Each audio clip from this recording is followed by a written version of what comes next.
Number 1. Gary Heidnik, the minister of murder who built a house of horrors in North Philadelphia.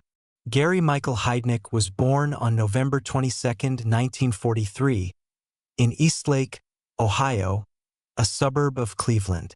His parents divorced when he was still a young child, and Gary and his brother Terry were shuffled between relatives and their father's new household, where the environment was cold, punishing, and deeply humiliating. His father reportedly shamed Gary by hanging soiled bedsheets from his bedroom window to mock him for wetting the bed, a form of psychological cruelty that left permanent damage on the boy's developing sense of self. As a teenager, Heidnik fell from a tree and suffered a serious head injury, an incident that his classmates exploited by mocking the shape of his skull with brutal childhood nicknames. At 18, he enlisted in the army, was stationed in West Germany, and showed early competence as a medic, but within months he was reporting severe headaches, dizziness, and psychological symptoms that led to a diagnosis of schizoid personality disorder. He was honorably discharged with a full disability pension, and he returned to civilian life in Philadelphia, Pennsylvania, where he enrolled in nursing classes and eventually founded his own religious organization called the United Church of the Ministers of God. Over the years, he proved to be a surprisingly skilled investor, reportedly growing his disability payments and the small financial contributions of his congregation into a personal fortune estimated at close to $750,000. He drove a Rolls-Royce, maintained bank accounts, ran his church services, and from the outside appeared to occupy a functional, if eccentric, place in society. But underneath that surface, a monstrous obsession was quietly consuming him. Heidnik had developed a fixation on creating a personal harem of women he intended to impregnate and use to build what he described as his own family. He had already demonstrated this pattern years earlier, when he was arrested for unlawfully restraining and abusing the mentally disabled sister of a woman he was dating, a crime for which he was convicted and served time before being released. That conviction should have been an unmistakable signal to every institution that encountered him thereafter. Instead, the system moved forward, and so did he. He married a Filipino woman through a matrimonial service in 1985, but the marriage collapsed within months after she reported his abusive and exploitative behavior and eventually fled. By the fall of 1986, Heidnik had descended fully into the darkest architecture of his delusions. On November 25, 1986, he lured 25-year-old Josefina Rivera off a street in North Philadelphia and brought her back to his home at 3520 North Marshall Street. Once inside, he assaulted her, chained her, and forced her into a pit he had personally excavated in the floor of his basement. Over the following weeks and months, he abducted 5 more women: Sandra Lindsay, Lisa Thomas, Deborah Dudley, Jacqueline Askins, and Agnes Adams. He kept them in the pit, covered with a weighted board, starving them, beating them, and raping them on a daily basis. Sandra Lindsay died after being suspended from a ceiling beam by her wrists for nearly a week, a combination of starvation, untreated infection, and prolonged torture finally killing her. Deborah Dudley was electrocuted when Heidnik deliberately flooded the pit with water and forced Josefina Rivera to press a live wire against the chain shackled to Dudley's body. He drove Dudley's remains to the New Jersey Pine Barrens for disposal. What investigators later discovered in Heidnik's kitchen defied comprehension even for officers who had spent entire careers in homicide. Body parts belonging to Sandra Lindsay had been stored in his freezer. A human rib was found cooking in a pot on the stove. Dog food cans were found mixed with human remains, the contents apparently having been used to feed the surviving captives. Though his defense attorney later argued these details were fabricated by Heidnik to support an insanity claim, the forensic evidence told a story that was impossible to dismiss. The nightmare ended on March 24, 1987, when Josefina Rivera, who had spent months methodically cultivating Heidnik's trust and convincing him she was loyal to him, persuaded him to let her visit her family. The moment she was free, she walked to a payphone and called the police. Officers arrived at the Marshall Street house within minutes. They could smell what was inside before they reached the front door. Heidnik was arrested as he stepped outside, and when investigators entered the basement, they found 3 surviving women still chained to pipes in the dark. The trial began in 1988 and lasted several weeks. His defense attorney mounted an aggressive insanity argument, pointing to Heidnik's history of psychiatric hospitalizations and his strange behavior throughout the proceedings. But prosecutors countered effectively. A man who had carefully managed a stock portfolio, run a church, and strategically selected, abducted, and controlled 6 women over the course of 4 months was not a man who lacked the capacity to understand his actions. The jury agreed. Heidnik was convicted on 2 counts of first-degree murder and a sweeping list of additional charges including kidnapping, rape, aggravated assault, and involuntary deviate sexual intercourse. He was sentenced to death.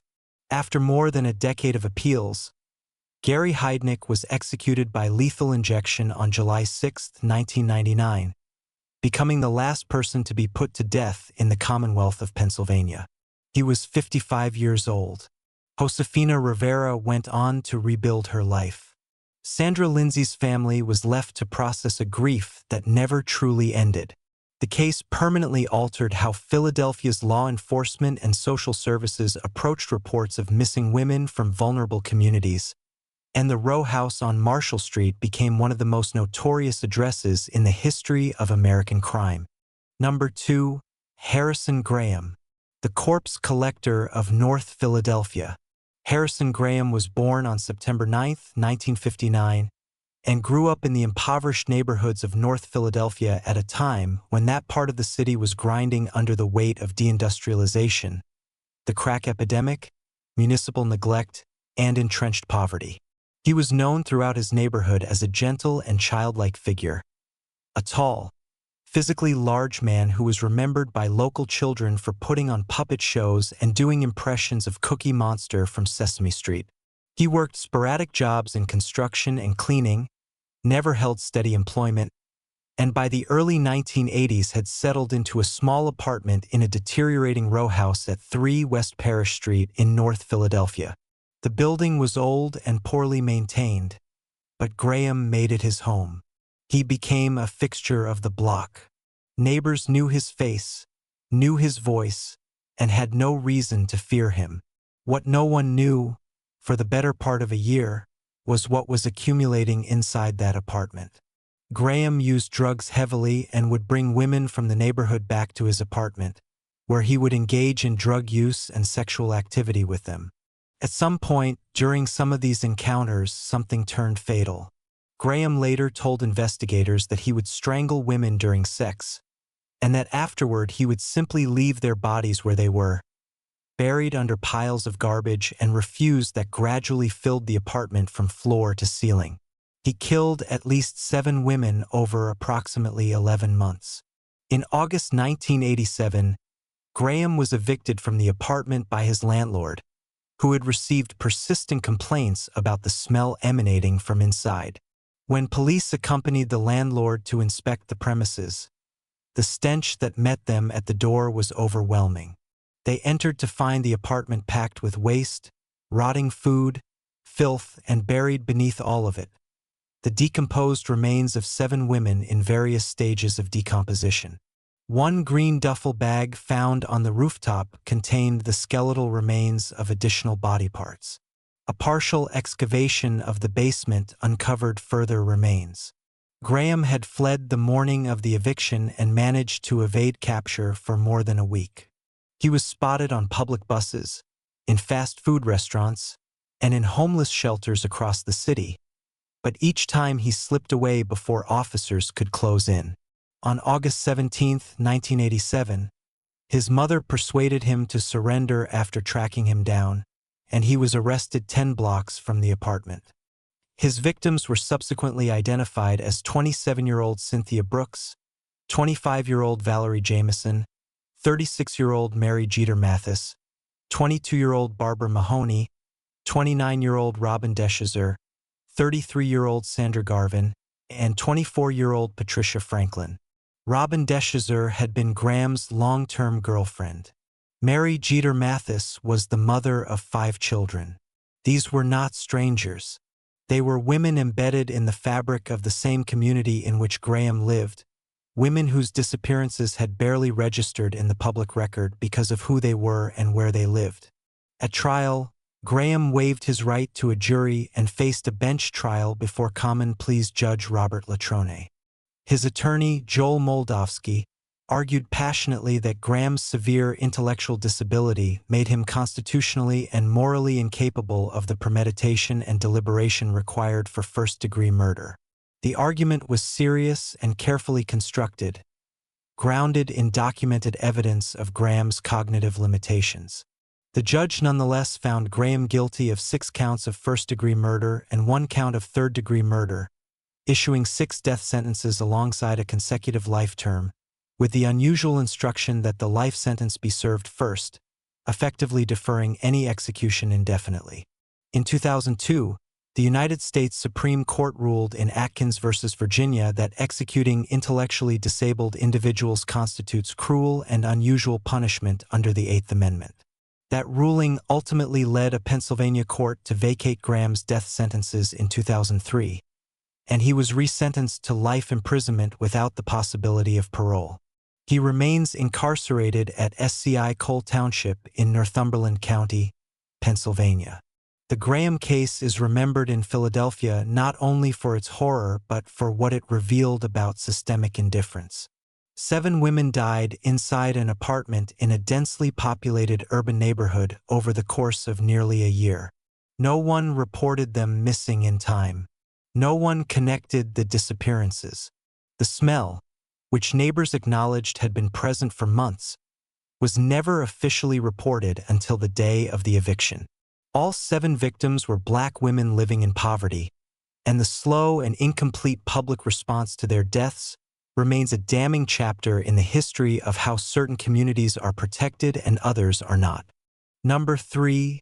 Harvey Robinson, the youngest serial killer on death row in American history. Harvey Miguel Robinson was born on December 6, 1974, in Allentown, Pennsylvania, the second largest city in the state and a place that had built its identity on steel mills, blue-collar industry, and working-class dignity. His upbringing was catastrophic. His father, Harvey Robinson Sr., was a violent alcoholic who had previously been convicted of voluntary manslaughter after beating his girlfriend to death, and who replicated that brutality inside his own household. Harvey was raised in an environment of physical abuse and emotional chaos.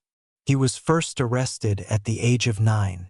By 13, he had accumulated a juvenile record that included burglary and assault, and by 15, he had been sent to a residential program for troubled youth, a placement that failed to interrupt the trajectory already in motion. He dropped out of school, returned to Allentown, and by the summer of 1992 had begun breaking into the homes of women who lived alone at night, raping them, and on at least one occasion that summer, killing. His first known murder victim was 29-year-old Joan Berghard, a nurse's aide who lived in East Allentown. She was found dead in her apartment after having been beaten 37 times with a blunt instrument and sexually assaulted. A plate of cookies sat near her body, evidence that she had been awake and relaxed moments before Robinson entered her home. The brutality of the attack stunned investigators, but the case moved slowly with no clear suspect and no forensic breakthrough. Allentown had no established framework for investigating serial offending, and the death was treated initially as an isolated crime.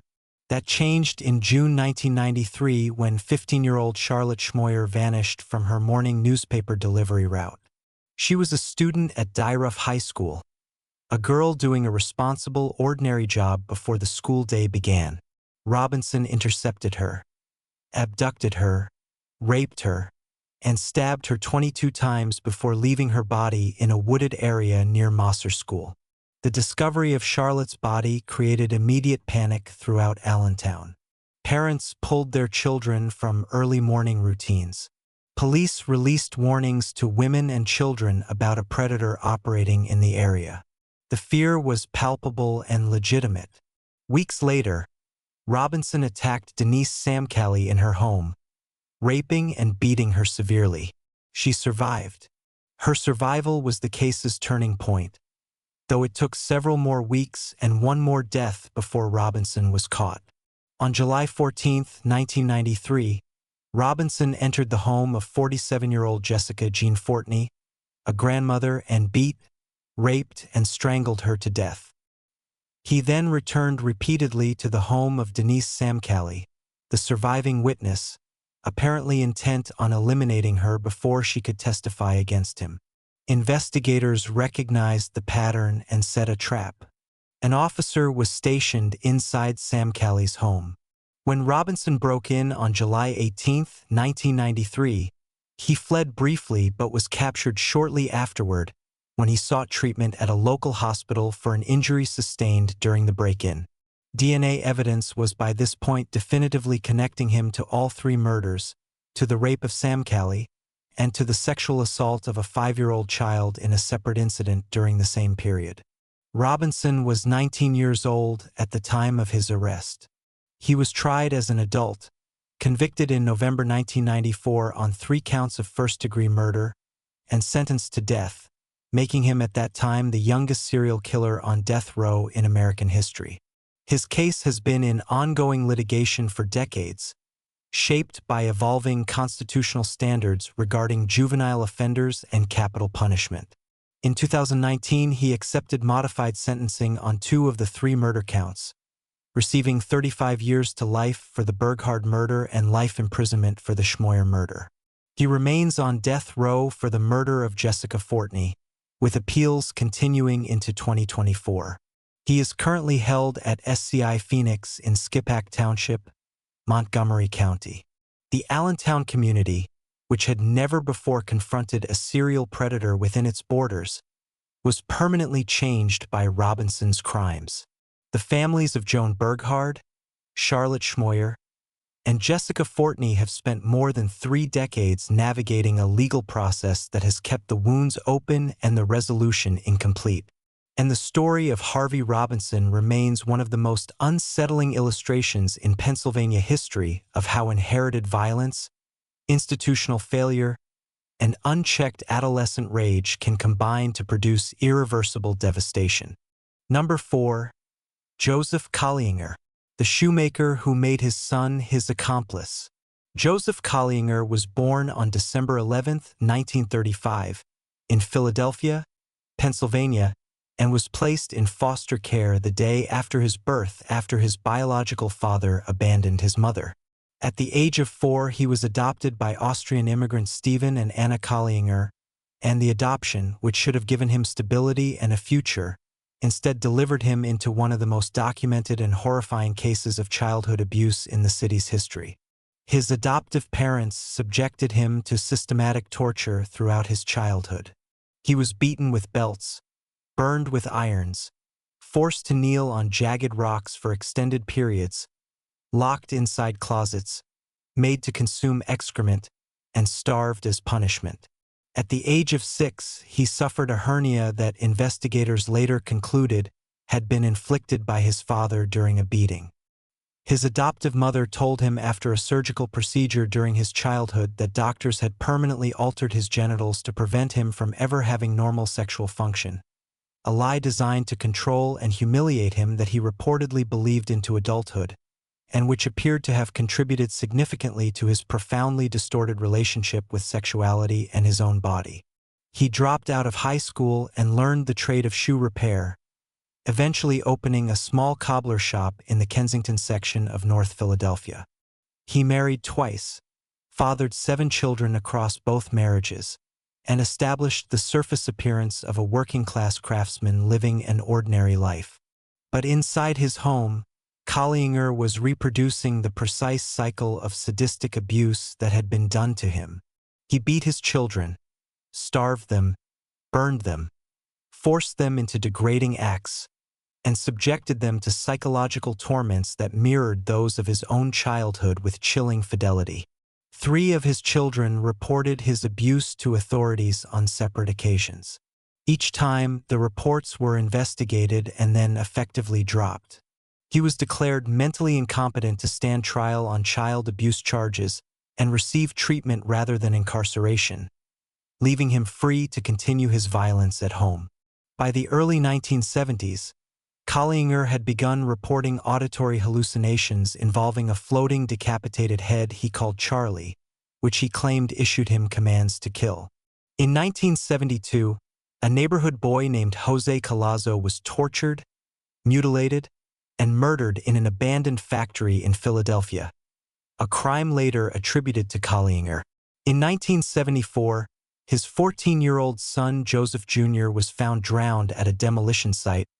His death ruled a homicide and subsequently attributed to Kallinger, who had taken out a life insurance policy on the boy days before his death, with the insurance company refusing to pay out the claim. That same year, Kallinger recruited his 13-year-old son Michael as his accomplice and began a 6-week crime spree that crossed state lines and targeted multiple families inside their own homes. Beginning in November 1974 and continuing into January 1975, Kallinger and Michael forced their way into homes in Philadelphia, Baltimore, and New Jersey by posing as salesmen. Once inside, they overpowered the occupants, bound them with electrical cords and lamp wire, robbed them, and subjected the women and girls present to sexual assault and humiliation over the course of hours-long ordeals. On January 8, 1975, in Leonia, New Jersey, the pair entered a home and within a short period had overpowered and bound multiple occupants. When 21-year-old nurse Maria Fashing arrived and refused to comply with Kallinger's instructions, he stabbed her repeatedly in the neck and torso, killing her. She became the only confirmed murder victim of the spree outside of the earlier Pennsylvania killings. Kallinger was arrested in January 1975 following a tip from a family member. Michael, who was a minor, was adjudicated separately and eventually released after serving time in a juvenile facility.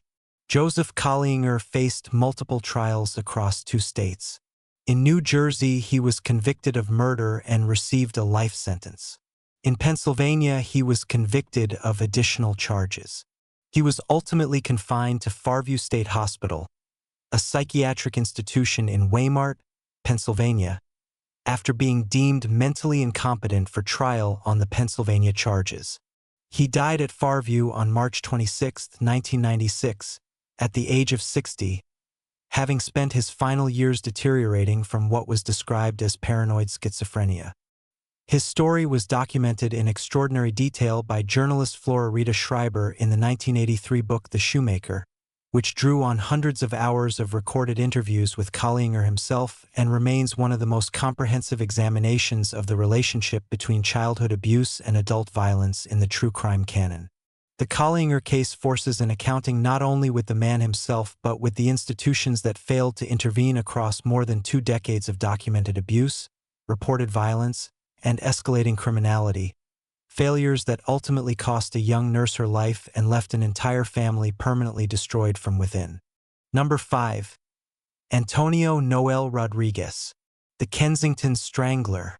Antonio Noel Rodriguez was born in 1986 and grew up in the Kensington neighborhood of Philadelphia, one of the most economically devastated urban communities in the United States, a neighborhood that by the late 2000s had become synonymous in national media with the opioid crisis, street-level drug markets, and entrenched multigenerational poverty. Kensington in 2010, the year of Rodriguez's crimes, was a community under severe duress, its streets populated with a visible population of people struggling with addiction, homelessness, and the consequences of decades of deindustrialization and municipal disinvestment. Rodriguez himself had a history of petty crime and was known to police before his killing spree began, but nothing in his record suggested the level of violence that would follow. Between September and November 2010, Rodriguez murdered 3 women in the Kensington area, all of them strangled, all of them left outdoors in the neighborhood where they had lived and been known. His first victim was 40-year-old Elaine Goldberg, who was found strangled in a debris-strewn lot on September 28, 2010. His second victim was 30-year-old Nicole Piacentini, found strangled in a similar location on October 4, 2010. His third victim was 25-year-old Carrie Whalen, found strangled on October 12, 2010, just over a week after Piacentini. All three women were found in outdoor locations within a tight geographic radius in Kensington. All three had been manually strangled. The speed and proximity of the killings created immediate alarm within the Philadelphia Police Department and throughout the city, and investigators quickly concluded they were dealing with a serial offender. The public announcement of a serial killer in Kensington generated significant media attention and fear, particularly among the women of the neighborhood who were already navigating an environment of considerable danger. Philadelphia Police Commissioner Charles Ramsey made public statements confirming the active serial killer investigation and urging women in the area to be cautious. The investigation moved with impressive speed. Police canvassed the neighborhood intensively, collected surveillance footage, gathered tips, and followed forensic evidence. DNA recovered from the crime scenes proved crucial. Within weeks of the third murder, investigators had built a case pointing to Rodriguez. He was arrested on November 7, 2010, less than 6 weeks after the first body was discovered. He was 24 years old. In custody, Rodriguez gave a confession that was deeply disturbing not for its complexity but for its flatness. He described the killings in a manner that conveyed no remorse, no explanation, and no apparent understanding of the gravity of what he had done. He was charged with 3 counts of first-degree murder, kidnapping, robbery, and related offenses. At trial, prosecutors presented the DNA evidence linking him to all 3 victims, along with his confession and witness testimony. His defense offered no credible alternative account of the crimes. Rodriguez was convicted on all charges in 2011 and sentenced to 3 consecutive life terms without the possibility of parole. He is currently incarcerated in the Pennsylvania State Correctional System. The Kensington Strangler case was resolved with unusual swiftness relative to most serial homicide investigations, a reflection of both the geographic concentration of the crimes and the effectiveness of the investigative response. But the case also provoked a serious public conversation about how quickly the murders of women in Kensington would have been solved had the victims lived in more affluent neighborhoods, about who receives protection and who does not, and about the broader conditions of Kensington itself, a community that was already in crisis before Rodriguez killed 3 of its residents in the span of 2 weeks. Number 6. The Frankford Slasher. Philadelphia's most haunting unsolved mystery. The Frankford Slasher is the name given to an unidentified serial killer who operated in the Frankford neighborhood of northeastern Philadelphia between 1985 and 1990, killing at least 8 women and possibly more, leaving behind a body count and a case that was never definitively closed and a primary suspect whose conviction was later overturned, creating one of the most troubling unresolved chapters in Philadelphia criminal history. Frankford in the mid-1980s was a working-class neighborhood in transition, a community of row houses, corner stores, and long-established families that had once been a stable blue-collar enclave but was feeling the pressures of economic decline, rising drug use, and increasing crime. The first victim attributed to the Frankford Slasher was Anna Carroll, a 52-year-old woman found stabbed to death in a Frankford alley on August 18, 1985. The attack was savage, involving numerous stab wounds with what investigators believed to be a large knife or cleaver, and the body had been mutilated in ways that suggested both physical strength and a desire to brutalize beyond the act of killing. Over the following 5 years, 7 more women were murdered in strikingly similar fashion in the same neighborhood.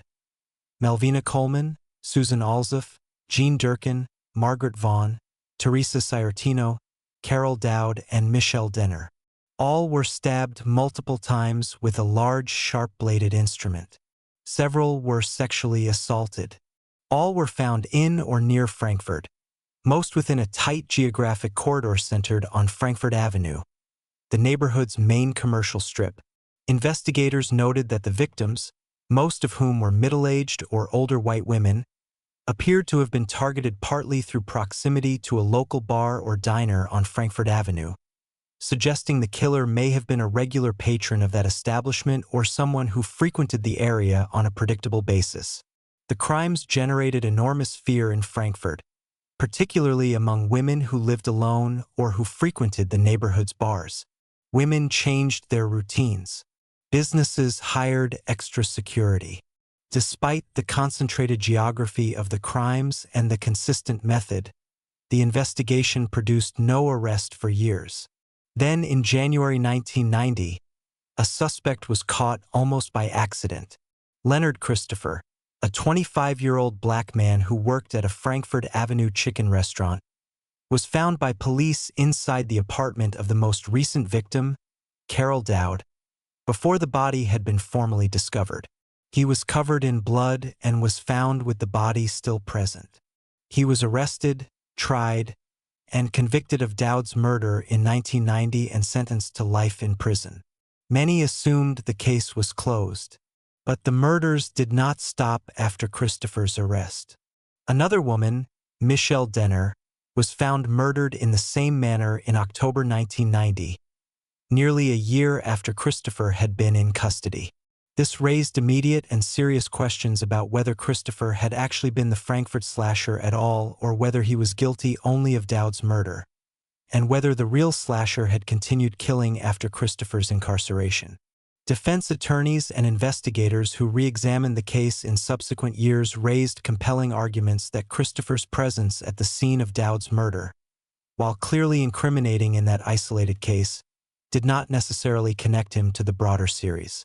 His conviction for Dowd's murder was eventually overturned on the basis of trial errors, and he was ultimately released after serving years in prison. He was never definitively linked to the other murders. The identity of the person or persons responsible for the full series of Frankford Slasher killings has never been established with certainty. No arrest was ever made in connection with the broader string of murders. The case remains open with the Philadelphia Police Department, and the question of who terrorized Frankford Avenue for 5 years and killed at least 8 women, and possibly more, remains unanswered.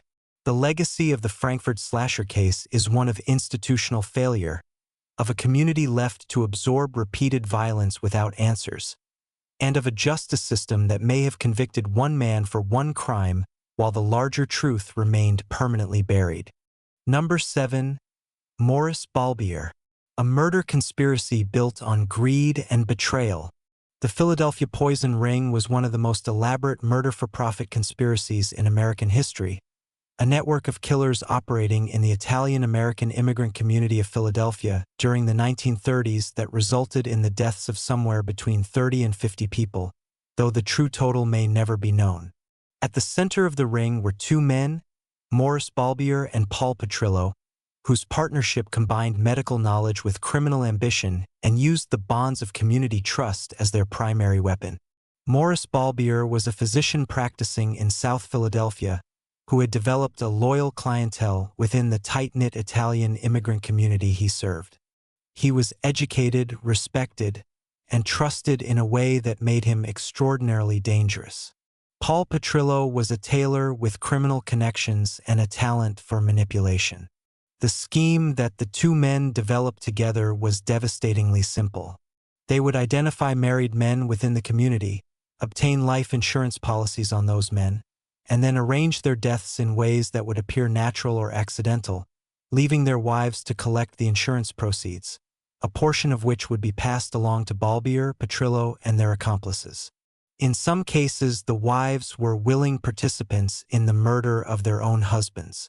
In others, the wives were entirely unaware of what had been arranged in their names. The methods used to kill the victims were varied and calibrated to avoid detection. Some victims were poisoned slowly with arsenic or other toxic agents administered by Bolber in his capacity as their physician. Others were killed through deliberate physical means disguised as accidents, including being led into cold water after being made drunk, or being placed near open windows in winter. Bolber used his medical authority to sign death certificates listing natural causes, eliminating the need for autopsies and effectively closing each case before any investigation could begin.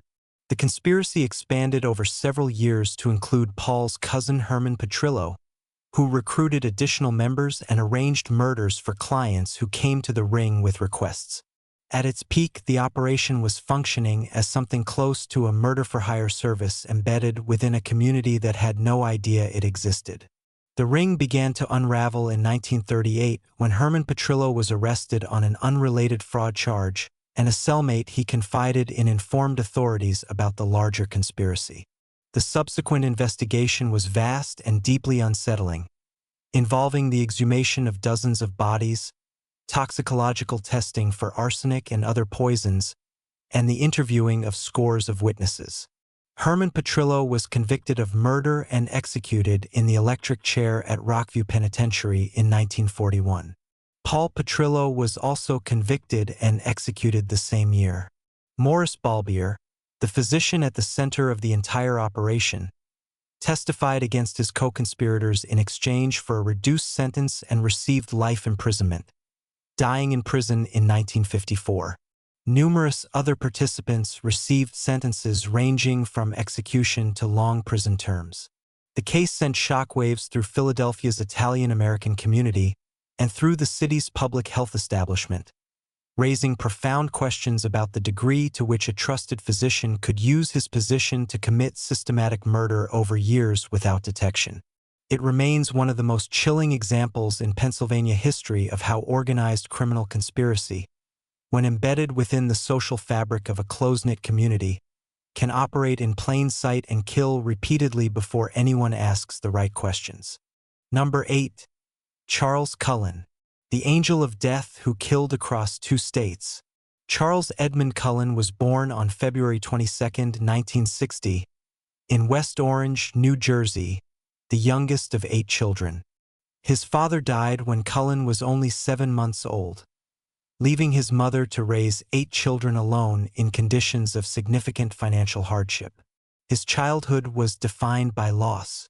His mother was killed in a car accident when he was 17. Multiple siblings suffered from profound personal struggles. Cullen himself attempted suicide for the first time as a teenager, the first of at least 20 attempts over the course of his adult life. He joined the Navy in 1978, served in the submarine program, and was eventually discharged after erratic behavior raised serious concerns among his commanders. After leaving the military, he trained as a nurse and entered the healthcare system that would become the theater of his crimes. Cullen worked as a registered nurse in hospital intensive care units and cardiac care wards in New Jersey and Pennsylvania for 16 years, moving between facilities with disturbing regularity, often departing one hospital under a cloud of suspicion only to be hired at the next without the previous employer providing a candid reference. He was a quiet, unremarkable employee in many respects, functional enough to remain employed, and yet at every institution he worked at, patients died in anomalous ways that should have triggered investigation.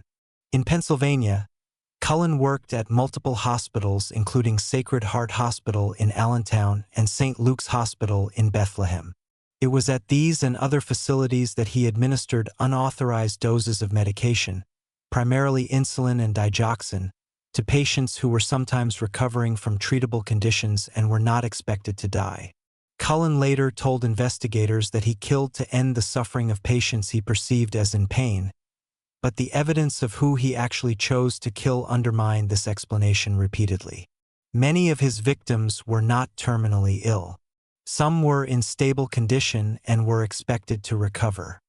His true motivation appeared to be a complex mixture of control, personal crisis, and a disturbing form of power that he exercised in the one environment where he felt competent and in command. Cullen was ultimately arrested in December 2003 after detectives from the Somerset County Prosecutor's Office in New Jersey built a case against him with the help of a fellow nurse who had become suspicious of his behavior and agreed to cooperate with investigators. He was 43 years old. Once arrested, Cullen agreed to cooperate with investigators in exchange for a promise that he would not face the death penalty in either New Jersey or Pennsylvania. He confessed to killing approximately 40 patients across the 16 years of his nursing career, though some investigators believe the true number may be considerably higher, potentially approaching 400 deaths when all anomalous patient deaths at every facility he worked at are considered. He pled guilty to 13 counts of murder in New Jersey and to additional murders in Pennsylvania, and was sentenced to 18 consecutive life terms. He is currently serving his sentence and will never be eligible for parole. The Cullen case exposed catastrophic failures in the healthcare system's ability to identify and remove dangerous employees. Multiple hospitals had noted irregularities during his employment but had failed to report him to licensing boards or law enforcement out of fear of litigation or reputational harm. Legislation was subsequently passed in New Jersey requiring healthcare facilities to report suspicious employee behavior, a direct legacy of his crimes. In Pennsylvania, his case prompted similar reviews of reporting protocols across the hospital system. Charles Cullen killed more patients than almost any healthcare worker in American history, and he did it in plain sight in hospitals in uniform with a stethoscope around his neck for 16 years. Number 9. Gary Ray Bowles. Gary Ray Bowles was born on January 25, 1962, in Clifton Forge, Virginia, a small Appalachian Railroad town nestled in the Allegheny Mountains of Western Virginia, a place that had once thrived on the coal and iron industries, but by the early 1960s had settled into the quiet economic stagnation that characterized much of rural Appalachia in that era. The town was modest, insular, and largely cut off from the broader social transformations reshaping urban America. Into this environment Gary Bowles arrived as the son of a young mother who was entirely unprepared for parenthood and a father who was absent almost from the beginning. His early childhood was defined by the particular kind of grinding instability that comes not from a single catastrophic event but from the steady accumulation of neglect, poverty, transience, and exposure to violence. His mother moved repeatedly, cycling through relationships with men who were frequently abusive, and Gary and his siblings were dragged along through this succession of temporary homes, overcrowded apartments, and chaotic households. He witnessed domestic violence regularly as a young child, absorbing the lesson that physical force was the primary currency of adult relationships. He was beaten himself, both by his mother's partners and at times by his mother, and the emotional scaffolding that stable, loving early childhood environments provide was simply never constructed in him. By the time Gary Bowles reached school age, he was already what educators and child welfare workers would recognize as a profoundly at-risk child, one whose behavioral difficulties were the direct expression of a domestic environment that had given him no secure foundation whatsoever. He struggled in school, not because he lacked intelligence, but because the chaos of his home life made sustained concentration and academic engagement nearly impossible. He was frequently absent, frequently in trouble, and frequently invisible to the systems that might have intervened. Social services touched the edges of his family's life on multiple occasions without ever fundamentally altering its trajectory. He was removed from his home at various points and placed in foster care, but these placements were themselves unstable, and he cycled back into his mother's custody and then out again in the pattern familiar to anyone who has studied the child welfare system's handling of chronically neglected children in the 1960s and 1970s. By his early adolescence, Bowles had effectively detached from any stable institutional structure.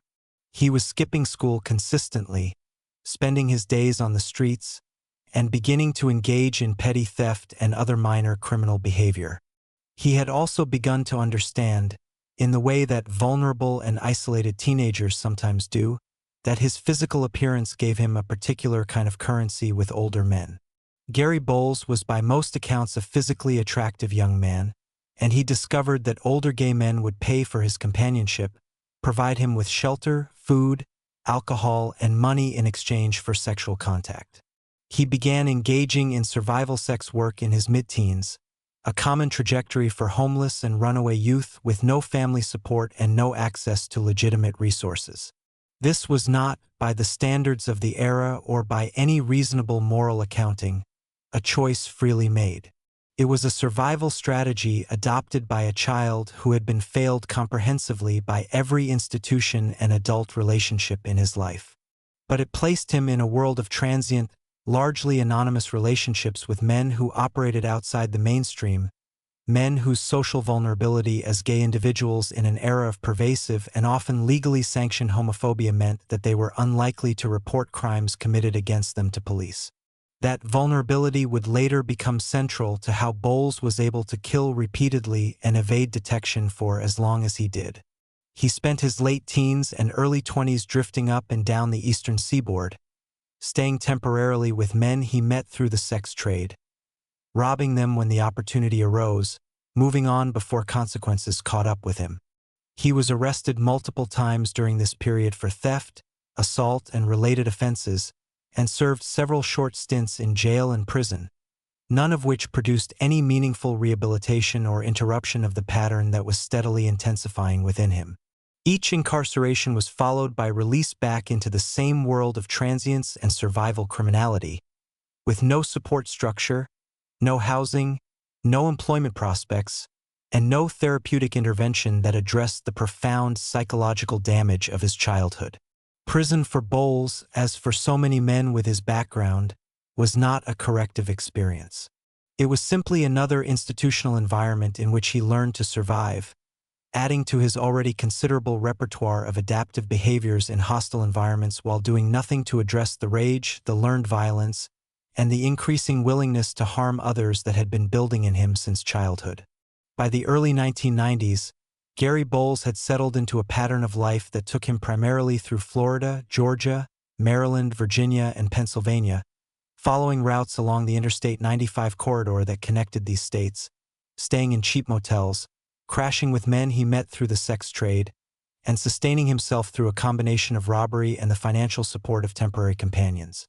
He was in his early 30s, physically fit, and had developed over years of survival criminality a particular skill for presenting himself as non-threatening, for reading the needs and vulnerabilities of the men he targeted, and for gaining their trust quickly.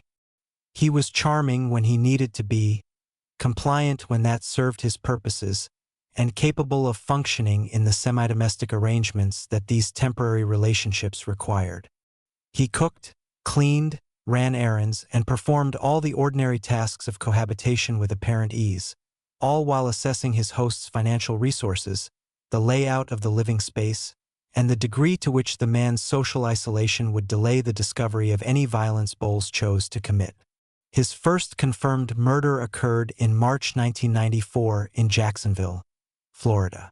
The victim was Walter Hinton, a 59-year-old man who had taken Bowles in and provided him with shelter and financial support. Bowles killed Hinton by beating him savagely and then stuffing a sock down his throat to suffocate him, a killing method that combined elements of rage-driven physical assault with a deliberate and controlled act of suffocation that suggested both impulsive violence and calculated follow-through.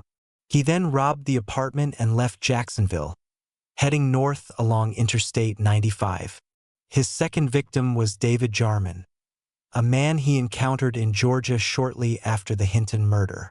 Jarman was killed in a similarly brutal fashion, beaten and suffocated, and his home was robbed before Bowles continued his journey. The pattern was establishing itself with brutal clarity. Bowles would attach himself to a vulnerable and socially isolated older gay man, live with that man for a period ranging from days to weeks, and then kill him when he either needed money, feared detection, or simply reached whatever internal threshold preceded his violence. The victims were selected not through any complex predatory strategy, but through the ordinary mechanics of the sex trade and survival world in which Bowles operated, men who offered shelter and money to someone who presented as in need and who had no reason to anticipate violence. Following the Georgia killing, Bowles moved northward and entered the mid-Atlantic states, passing through Virginia and Maryland before spending time in Pennsylvania. His presence in Pennsylvania during this period was documented through later investigation, and at least one death in the state was ultimately connected to his movements. Pennsylvania, specifically the areas along and near the I-95 corridor in the southeastern part of the state and the broader network of highways that connected it to the Mid-Atlantic region, provided Bowles with the same landscape of opportunity he had been exploiting throughout his spree: urban areas large enough to offer anonymity, a sufficiently active underground economy to provide targets, and the jurisdictional fragmentation between local police departments that made it difficult for any single agency to see the emerging pattern of his crimes. The interconnected but institutionally separate nature of policing in the Mid-Atlantic region, where a killing in one county might be investigated entirely independently of a killing 2 counties away that bore a nearly identical signature, was one of the primary structural features that allowed mobile serial killers like Bowles to operate for extended periods without triggering a coordinated multi-jurisdictional response. His Pennsylvania victim was a man who had provided him with temporary housing and financial support in the same pattern as his other victims. A man whose social circumstances meant that his death was not immediately connected by local investigators to a broader regional series. By the time that connection was eventually made, Bowles had already moved on, heading south again along the interstate that had given him his eventual media nickname. The 4th confirmed victim was Albert Morris, murdered in Maryland. The 5th was John Hardy Roberts, killed in Georgia. The 6th and final confirmed murder victim before Bowles was captured was Alverson Carter Jr., also killed in Florida. All of the victims shared the same basic profile: older gay men, financially stable enough to be worth robbing, socially isolated enough that their deaths would not be reported immediately, and embedded in a community whose members in the mid-1990s had limited reason to trust that law enforcement would treat their victimization with the same seriousness applied to other cases. The investigation into the series of killings that would come to be known as the I-95 murders was complicated from the beginning by exactly the jurisdictional fragmentation that Bowles had been exploiting. Individual killings were investigated by individual departments in individual states. Florida had its cases. Georgia had its cases. Maryland had its case. Virginia had connected elements. Pennsylvania was examining its own apparent homicide. It was not until law enforcement agencies began actively cross-referencing unsolved homicides with similar signatures across multiple states that the pattern became visible as a coherent series rather than a collection of unrelated local crimes. The Federal Bureau of Investigation became involved in the investigation as the multi-state pattern became undeniable, and a coordinated effort was eventually organized to identify and locate the perpetrator.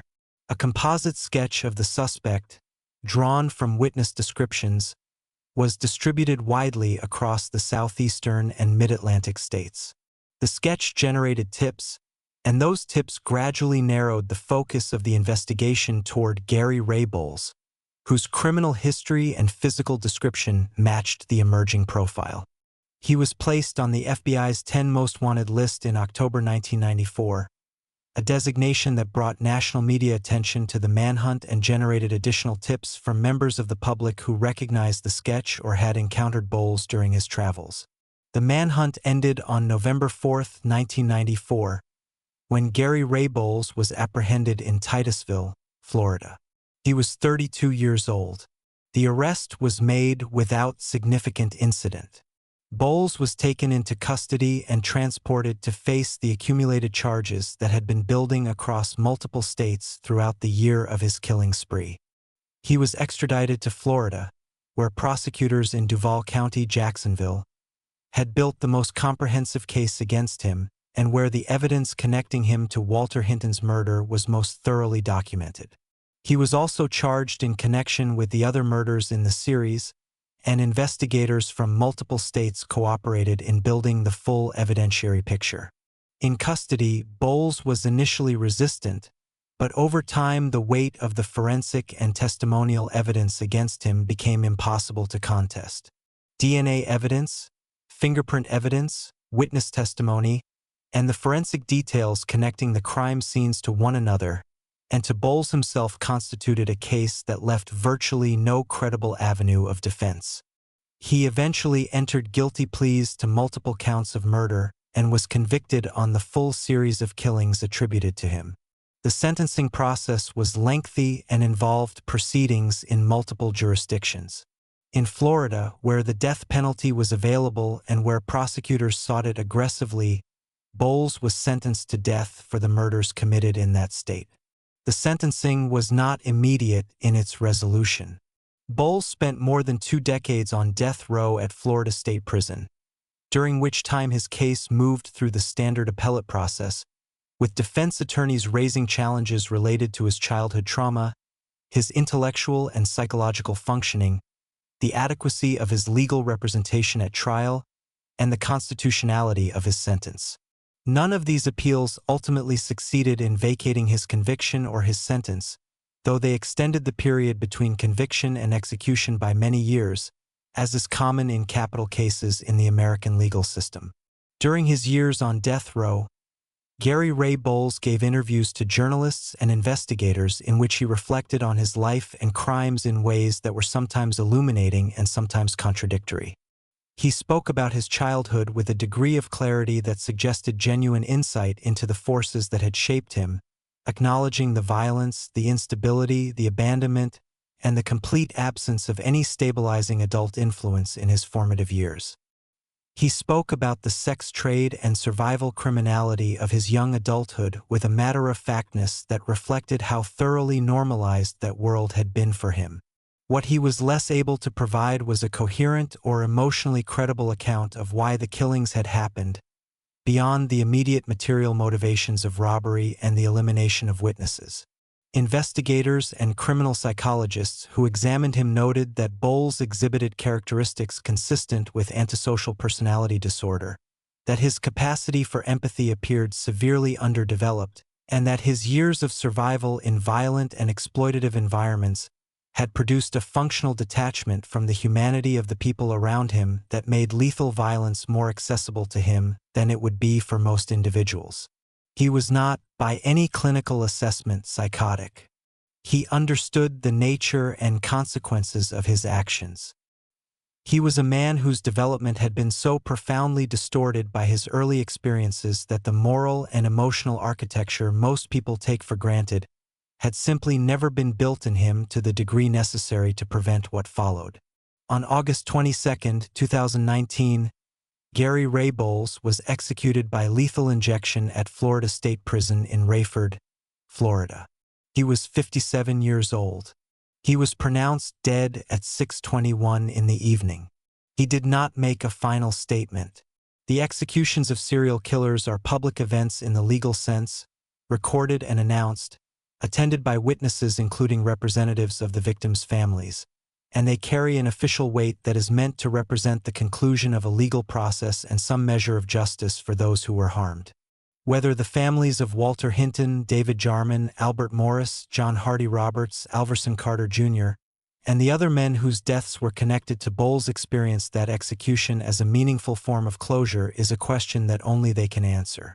What is knowable is that the process from crime to execution spanned 25 years, a quarter-century in which the victims' families lived with the knowledge of what had happened and the long, grinding uncertainty of the appellate process.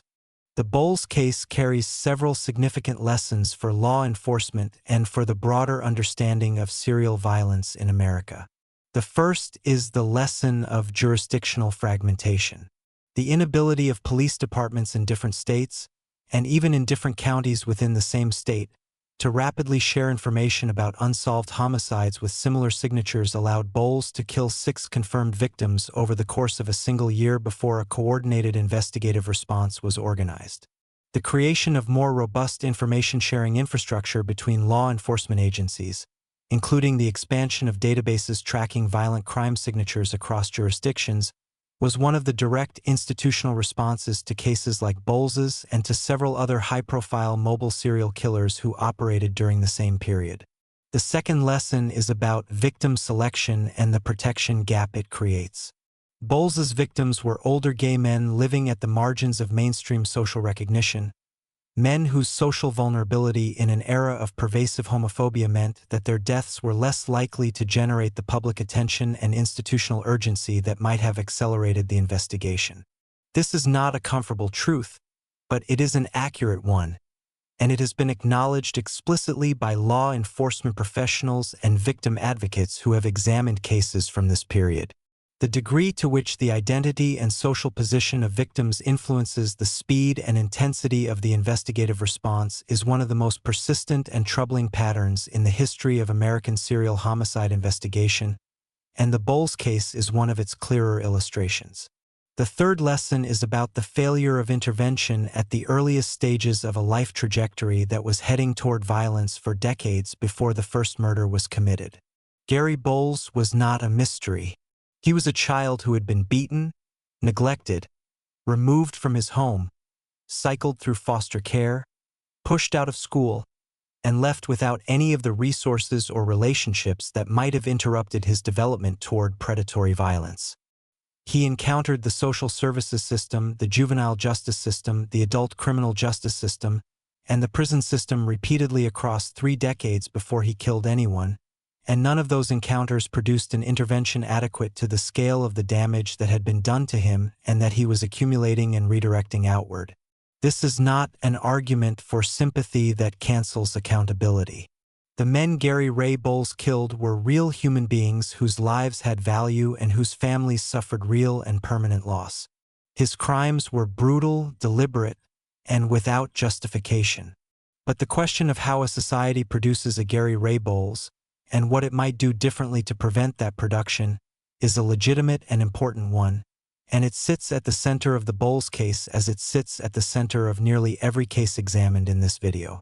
Pennsylvania's connection to Gary Ray Bowles was one chapter in a larger story, but it was a chapter that fit precisely into the broader pattern of his violence, a pattern enabled by mobility, by the exploitation of vulnerable people, by jurisdictional gaps in law enforcement, and by a lifetime of institutional failures that began on the day he was born and never found a meaningful point of intervention until it was far too late for the men whose paths crossed his during that terrible year of 1994.